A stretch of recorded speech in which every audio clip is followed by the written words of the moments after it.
my task is to persuade the people of Gibraltar, as many of them as possible, to vote for the GSD, to back the GSD at the next election as the best chance of changing the government. And that's the reality that I'm embarked on. What I'm putting all my energy in is persuading as many people as possible in the next few years to back the GSD and ensure that we then become the next government. You haven't really addressed the question, though. No. The issue. Well, the question is: is it inevitable that we, or should we? Should you accommodate a merger, perhaps, with Together Gibraltar? Should you? Well, look, we're not talking about a merger. For a start, we're not talking about it.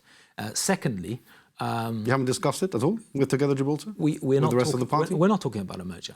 Secondly, when I look at Marlene Hassan, who I get on very well with, Marlene is someone who was GSD. She joined the party, stood as a by-election candidate in 2013, stood again in the general election in 2015. So presumably adopted the program for government in 2015 and backed the GSD's 2011 manifesto because she joined the party shortly thereafter and stood as a by-election candidate. She left. It was a shame that she left. I get on very well with her.